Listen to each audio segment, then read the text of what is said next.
I'm beautiful lovely gamers. My name is Jonal, and welcome to this week's Mailbox Monday to see where I take your questions, ideas, and suggestions, and try to answer them in a timely and nice manner. Of course, last week, because of my illness, which was putting me in a lot of pain, I wasn't able to really produce any videos, especially not for anything for Big Box Monday. So I'm trying to catch up to as many questions as there is. But please, again, if you want to submit your own questions, ideas, doesn't need to be about Overwatch, just gaming or whatever you guys want to do.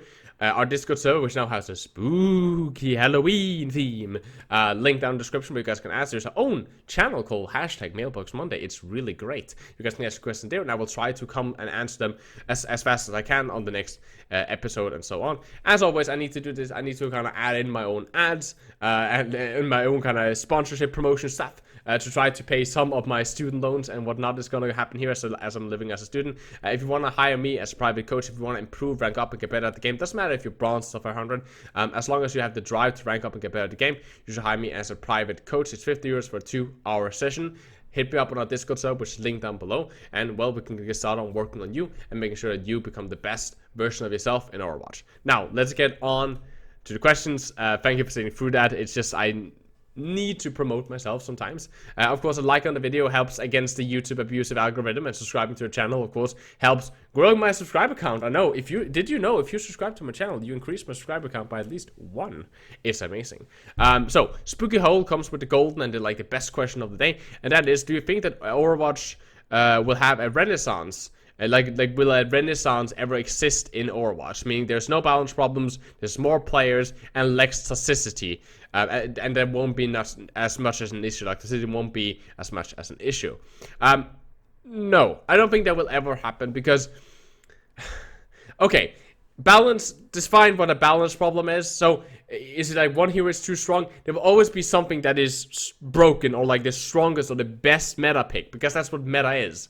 It will always happen in online games in general. There will always be something that is stronger, and when you play a very competitive title in a competitive community like Overwatch is, people will play that because they want the best chance of winning, and that's just how it goes. I don't think that will ever happen, especially since there's releasing more and more and more and more heroes. There will just be more and more variables that you need to keep a track of. The more heroes that is released, the more difficult it becomes to balance it. More players... I think Overwatch is a growing title. I think that there's more and more people coming in and enjoying the scene and so on. But I don't think there will be less toxicity, because there will always be toxicity in online games. I don't think Overwatch is that toxic. Like, compared to other games, again, it might be because I play in my lowest account is a platinum account, and my highest is GM. So it might be that in bronze and stuff like that, there's just toxic waste. But when I private coach people, and I've private coached hundreds of people, I rarely see that much toxicity in their games either. So I don't think Overwatch is really struggling for a toxicity problem compared to other games. Like League of Legends, in my opinion, is way more toxic than what happens. Like, I can't play a game of League with either getting flamed by my team, the enemy team, or both, if I'm not stacking with premates, and that's just how it goes. So I don't think that there will ever be like a renaissance, like a perfect period in Overwatch. And everybody that glorifies the old seasons of Overwatch doesn't know what they're talking about, because I remember when Dive was meta, everybody hated Dive. When Dive was meta, everybody was tired of Dive, and people were quitting left, right, and center because of Dive meta. And then Dive meta, then everybody wanted Ryan meta, and then we got Goats, and now then everybody hated Goats. And then now we have Bunker meta, which is, in my opinion, way more fun than both Deathball and Dive. And people hate on Deathball. So it's like there will always, like, the majority that like the season will just play the season and be happy, and then the people that don't like it will be vocal. So it always feels like everybody's always hating, even though there's always a big chunk of people that like the game. There's some people that don't like the game, but that's the vocal minority. They will just yell out what they think, and that's how it will always be. There will always be people that voice their opinion and doesn't like what's going on, because, surprise, surprise, people have different opinions about video games. I know, I'm just as surprised as you that people have different opinions, and some people voice it very loudly. BMO Boy asks, can you be consistent with a DPS hero pool mix of hit scan and projectile? Like, for example, Handsome McCree Widowmaker and some other heroes.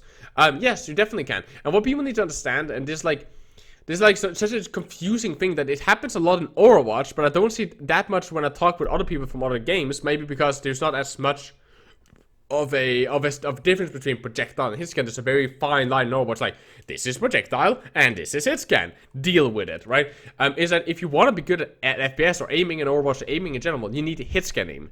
Hit scan aim means that you can take your crosshair and you can put it where you want it, when you want it. That's what good hit scan aim is, right? That's how you hit with a Widowmaker, for example, right? You see a guy, you move your crosshair over his head, and as it's on his head, you click the button and you shoot and you hit. Right? Projectile is exactly the same. Only instead of aiming on him, you're aiming on where you have predicted him to become. Right? Where he's predicting to walk to, that's where you put your crosshair. But you still need to be able to have the ability to actually move the fucking crosshair there on the spot that you have predicted to. And therefore, a good projectiles player needs good hit scan aim. And if you have good hit scan aim, well, then you're already good in hit scan. So you can definitely do that. You just need to make sure that you put in enough training on an aim trainer, for example, aim hero, and also put a little bit of time in on stuff like Anabots to work on these heroes so that you have them down. Also, Widow headshot only, if you want to get good at like Widowmaker specifically to kind of be able to hit those shots, can be very, very helpful for that. So if you work on it, definitely can be very, very successful. And we also see this on the competitive scene. The more DPS hero that's released, the more we see projectile and hit scan hero having to mix hero pools. Spook asks again, do you think that the Overwatch League and Rainbow Six Pro League can reach League of Legends and Dota 2's level of success?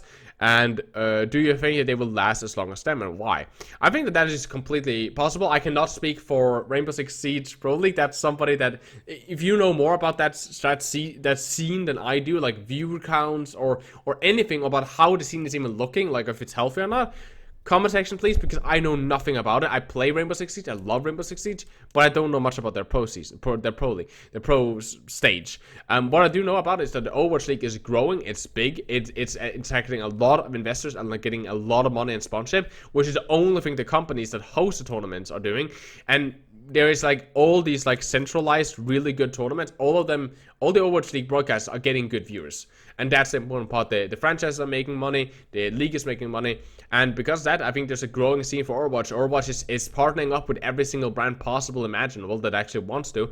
And well, at that point, I think that they will grow and be better. What you do see, however, is like CSGO and League. I don't know much about Dota, so I can only speak about those two view counts. They are outscaling us hard in view counts, especially stuff like Worlds. Not in all tournaments though. Like there are like there's like these like really like Fnatic playing against G2, which are two like pretty big like CSGO rosters, and then I watch the tournament and it's like 22,000 views, and it's like, okay, right, because it's just a minor tournament. It's like, oh, it's only $20,000, so don't get much views, right?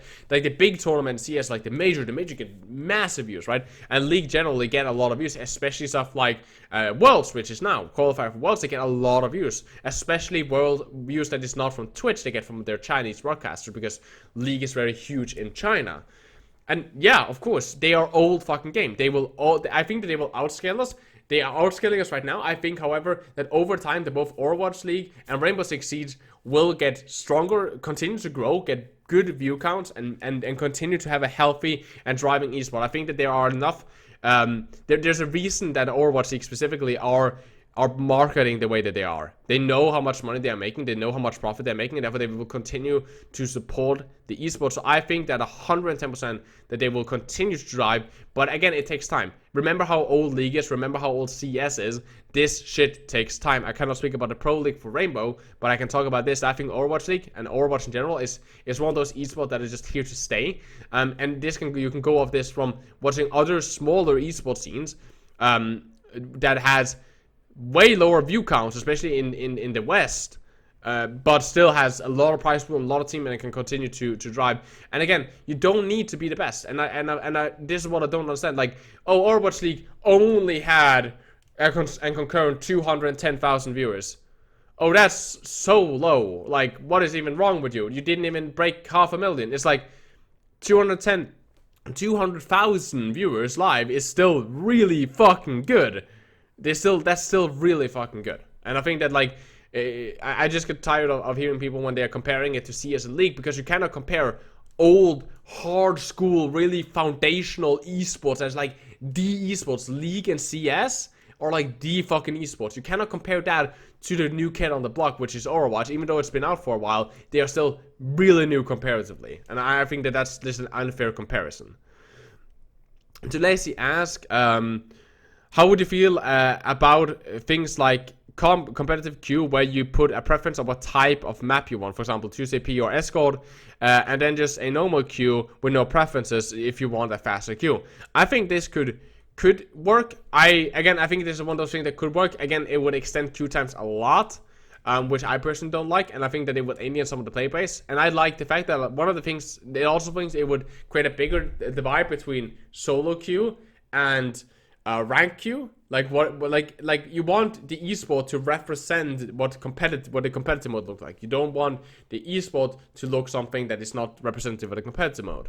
And on top of that, longer queue times, which is, I'm not okay with that. And two, I think that the thing about Overwatch is to have the hero pool and the maps and just the general stuff to be able to win on every map and the skill to do that. I think that's one of the things that does that the ranks in Overwatch are so satisfying to hit. Like they have so much like carry potential, like weight behind them. There are other esports or like competitive games that have ranking system which doesn't mean anything, where like, oh, I'm max rank and it doesn't mean anything. Being GM in Overwatch actually means something, because it means that you're overall good also on all kinds of maps. You can win games with the hero pools that you're playing with. So I don't like this idea, but I understand why some people would really like it. Lacey also asked, what do you do as your job, or where do you work? I don't work. I'm a private coach in Overwatch, right? So you can hire me as a private coach. I also coach teams. I also work with, work of course with YouTube, which does make me some money. But outside that, I'm a full-time university student. I'm taking my bachelor degree in programming and network at the University of Oslo. And I'm almost done with that. So that's kind of what I'm doing right now. I'm looking for some summer jobs and general stuff like that, outside of the work that I do inside of esports. And so that's what I do. I study programming and network, which is also one of the reasons that I'm advertising a lot for my private coaching, because I'm actually not making any money. I'm getting loans from the government to pay for my apartment, to pay for my food, so I can continue to kind of study without having a job. And that's so I have to pay the student loan back. That's one of the reasons that I'm pushing private coaching on YouTube so much, because I want to see how much money I can actually make of this, if this is something that can be sustainable for me in the long run, and also helps me pay and save up some money so I can pay down my student loan as fast as possible when I come out of university.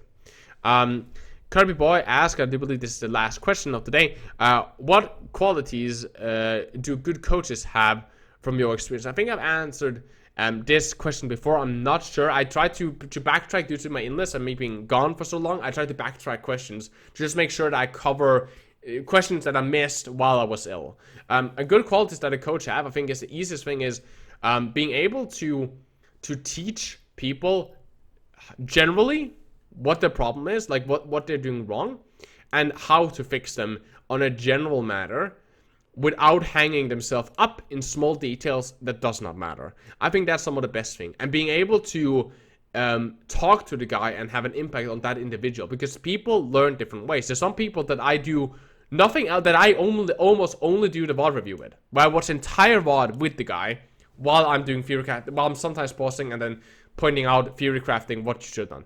Then there's other people that I sit down and the first thing I do is of my 1 hour session, I have like 30 to 40 minutes of the thing is just theory crafting and just showing him how stuff is done and giving him pointers and theories and ideas and explain to him how the games work. And then in the end, we start watching the VOD for example pieces.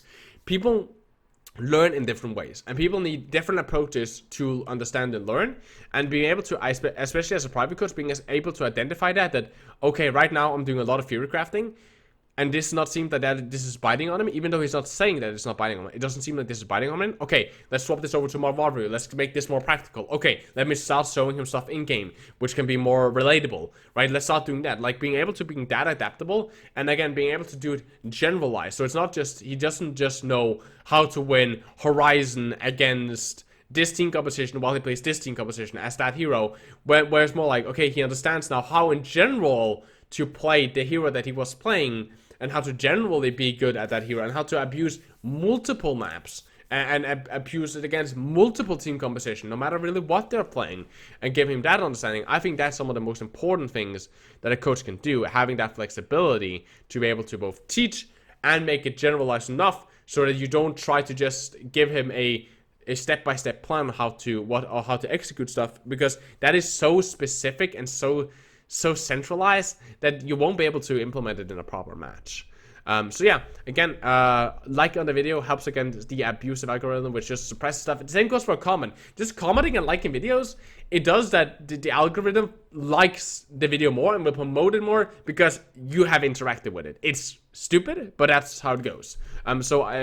If you guys could do that, I highly appreciate it. Of course, dislike the video if you didn't like the content. Tell me down your opinions for any of the questions, the last one, the first one, whatever in between. What is your opinions on it? Especially, I would like to hear if any of you guys know anything about the Pro League. I had no clue about the view counts or anything. I think there is like a proper skin system implemented, but I don't know how good that Rainbow Six Siege skin system is implemented. So I would love to hear that down in the comment section because I'm actually really interested about it, but I don't know anything about how any of that works. Like, how does the skin make the money for the orgs? Who takes what cut? Like, I have no clue about that. So I would love to hear that in the comment section. Of course, submit your own questions on our Discord server. Link down in the description if you dare, because it's a spooky theme on Halloween. So yeah, I hope I see you guys there in the next week of Mailbox Monday. Again, thank you guys for the support and the patience with my illness and just in general when I have to do university and shit like that. Thank you guys so much. I love you guys very much. Please take care of yourselves, stay positive, and as always, my name is Jonal, and you guys keep the enemy in your crosshair.